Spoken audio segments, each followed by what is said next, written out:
Day 4, impeachment trial. Inday Sayat.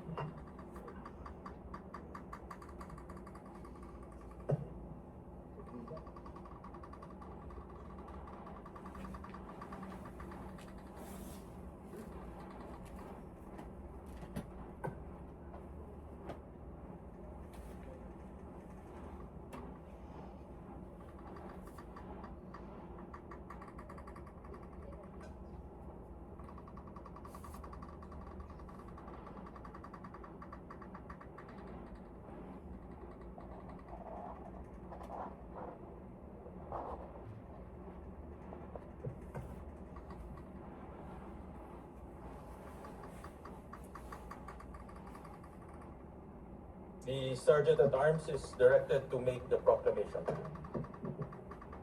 All persons are commanded to keep silent under pain of penalty while the impeachment court is in session for the trial of Vice President Sara Zimmerman Duterte.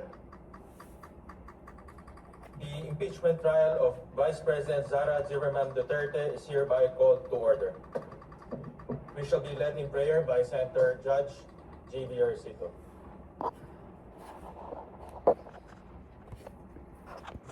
Ama namin makapangyarihan, lumalapit kami sa iyo nang may pakumbaba. Batid namin na ang karunungan ng tao ay may hangganan. Ngunit ang iyong katotohanan at katarungan ay nanatili magpakailanman. Sa pagtupad namin ng aming tungkulin bilang mga senator judges, hinihiling namin ang iyong gabay sa lahat ng aming gagawin. Pagkalooban mo, nawa kami ng tapat na puso at malinaw na pag-iisip sa buong panahon ng paglilitis na ito. Panginoon, nakikiusap po kami, nakain mo kami sa landas na makatarungan na may patas na pagtingin sa karapatan ng bawat isa. Dalhin niyo kami sa liwanag pagkat nakapiling ang aming mga mata. Hindi man po namin hiningi, ngunit ipinagkatiwala sa aming konstitusyon ang timbangan ng katarungan. Pumiling nawa ito sa karapat-dapat na pagkalooban nito. Nawa ang inyong salita ang maging gabay sa aming paglilingkod at pagdala sa amin sa katotohanan. Kagaya po ng winika sa Leviticus verse 15, do not pervert justice, do not show partiality, but judge your neighbor fairly. Lagi po naman tatandaan ang tagubilin niyong ito. Ama, anuman ang maging bunga ng paglilitis na ito, hindi nawa ito makita bilang tagumpay ng isa at pagkatalo ng iba, kundi para sa kabubuti ng sambayanang Pilipino. Lahat po ng aming gagawin ay para sa kalulugod mo at hindi para sa kapakinabangan ng sino bang tao, mga partido o kanilang mga pansariling interes. Kundi ito'y para sa pagpapatibay ng aming mga institusyon, ng pamahalaan at sa pagpapanatili ng tiwala ng mamamayan sa demokrasya ng aming bayan. Buong puso po naming nananalangin na sa lahat ng aming gagawin, lagi namin kayong pinupurihan. Amen. The Clerk of Court will now call the roll. Roll call of members. Senator Judge Aquino. Senator Judge Cayetano Alan. Senator Judge Cayetano Pia. Senator Judge De La Rosa. Senator Judge Ejercito. Senator Judge Estrada. Senator Judge Go. Senator Judge Ontiveros. Senator Judge Lacson. Senator Judge Lapid. Senator Judge Legarda. Senator Judge Marcoleta. Senator Judge Marcos. Senator Judge Padilla. Senator Judge Pangilinan. Senator Judge Soto III. Senator Judge Tulfo Irving. Senator Judge Tulfo Rafi. Senator Judge Villanueva. Senator Judge Villar Canil. Senator Judge Villar Mark. Senator Judge Zubiri. The presiding officer, Senator Judge Escudero. The Senate President, Sherwin T. Gatchalian. With 17 senators present, the chair declares the presence of the quorum.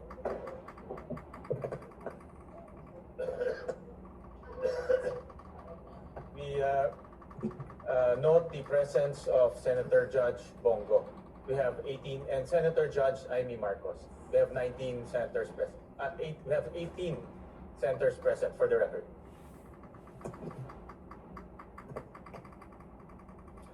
If there are no objections, we dispense with the reading of the July 8, 2026 Journal of the Senate sitting as an impeachment court and consider the same. Prosecution, call your next witness. Your Honors, before we Senator Rafi Tulfo is seeking recognition. What is the pleasure of Senator Judge Rafi Tulfo?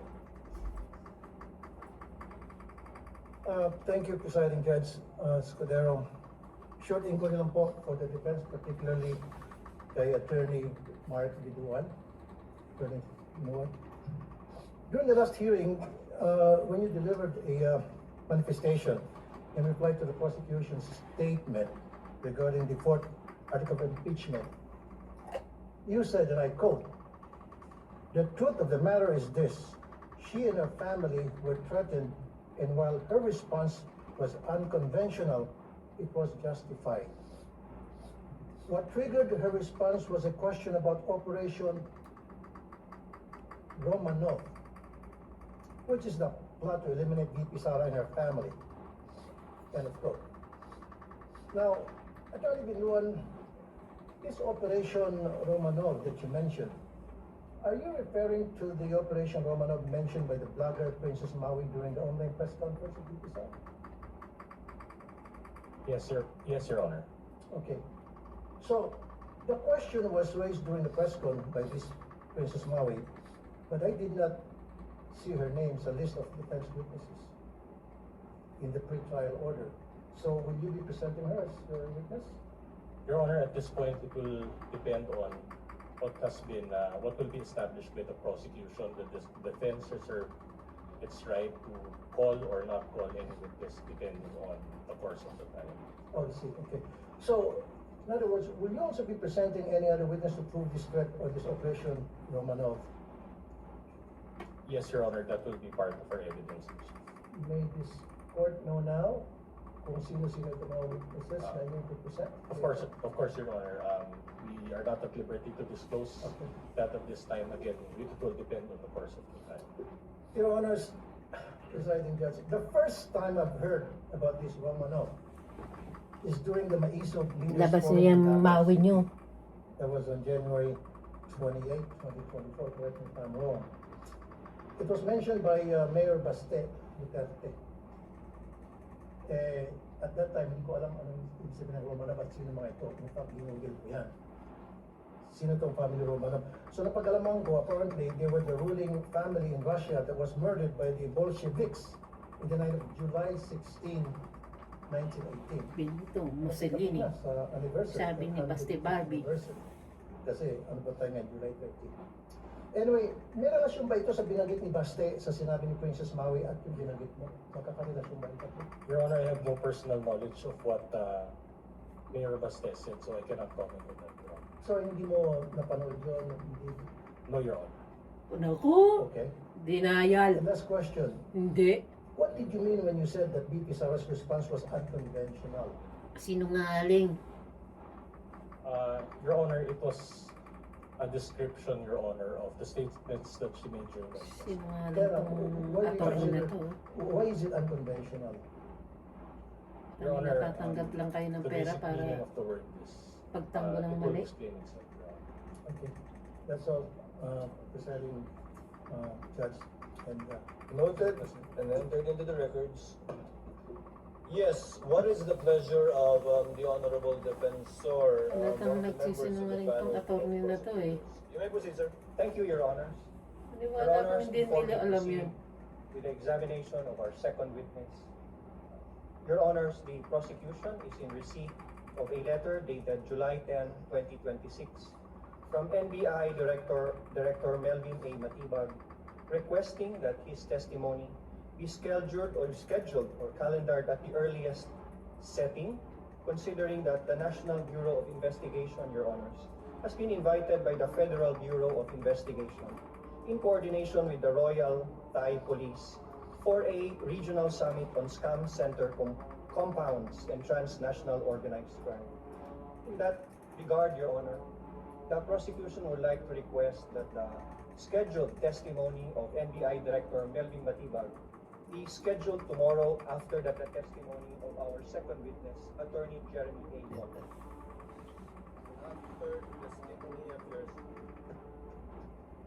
the testimony of your second witness. Yes, Your Honor. Ang hina ng mic. The supposed witness scheduled for tomorrow is Attorney Zulaika Lopez for the gentleman's manifestation in the last hearing. That's correct, Your Honor. After we have dispensed with the testimony of NBI Director Matibang, we can proceed with the schedule of witnesses as provided in the list to the senator judges last week, Your Honor. To include Captain Belgio, if I'm not Yes, mistaken. we can proceed with Attorney Lopez and Captain Bello as manifested last week, Your Honor. What is the pleasure of Senator Judge Cayetano Alan? Ayan man, ito na naman.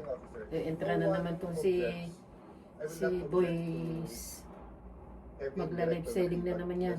But maybe as a caution to government officials, my good friend, Congressman Defensor, I read over the weekend that Director Matibag is writing because he is to be in a convention meeting the FBI next week.